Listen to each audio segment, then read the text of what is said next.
एक गांव में एक बूढ़ी माई रहती थी। माई के आगे पीछे कोई नहीं था, इसलिए बूढ़ी माई बेचारी अकेली रहती थी। एक दिन उस गांव में एक संत आए।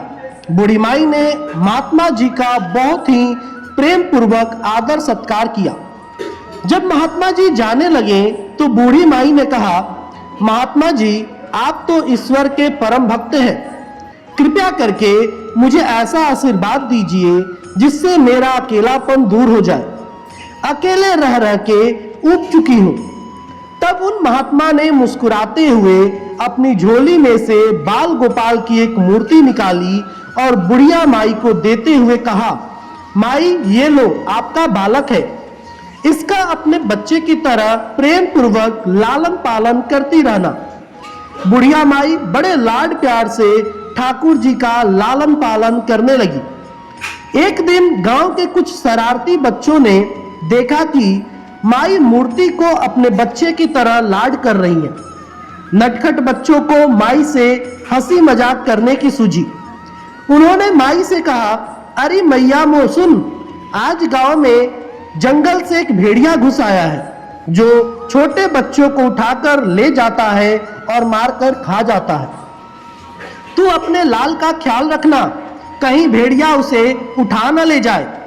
बुढ़िया माई ने अपने बाल गोपाल को उसी समय कुटिया में विराजमान किया और स्वयं लाठी लेकर दरवाजे पर पहरा लगाने के लिए बैठ गई। अपने लाल को भेड़िया से बचाने के लिए बुढ़िया माई भूखी प्यासी दरवाजे पर पहरा देती रही। पहरा देते देते एक दिन बीता, फिर दूसरा, तीसरा, चौथा और पांचवा दिन बीत गया। बुढ़िया माई 5 दिन और 5 रात लगातार बगैर पल के झपकाए भेड़िया से अपने बाल गोपाल की रक्षा के लिए पहरा देती रही।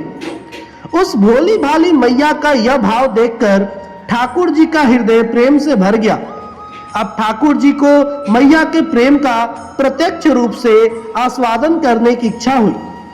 भगवान बहुत ही सुंदर रूप धारण कर वस्त्राभूषणों से सुसज्जित होकर माई के पास आए।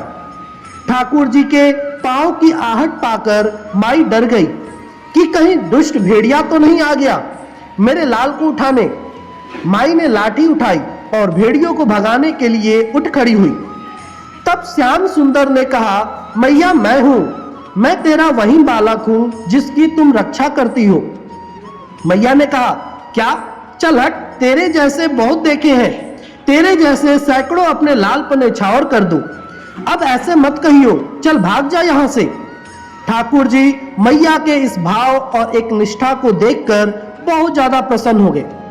ठाकुर जी मैया से बोले, अरे मेरी भोली मैया, मैं त्रिलोकीनाथ भगवान हूं, मुझसे जो चाहे वर मांग ले, मैं तेरी भक्ति से प्रसन्न हूं। बुढ़िया माई ने कहा, अच्छा आप भगवान हो, मैं आपको 100 प्रणाम करती हूँ। कृपया कर मुझे यह वरदान दीजिए कि मेरे प्राण प्यारे लाल को भेड़िया न ले जाए।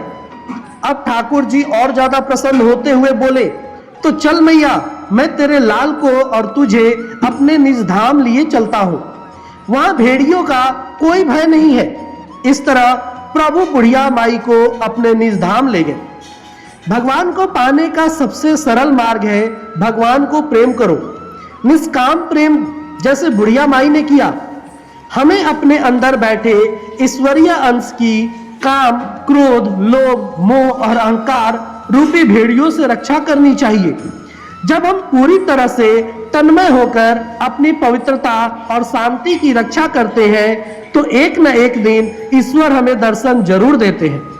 धन्यवाद दोस्तों, आशा करता हूं आपको ये कहानी पसंद आई होगी। धन्यवाद।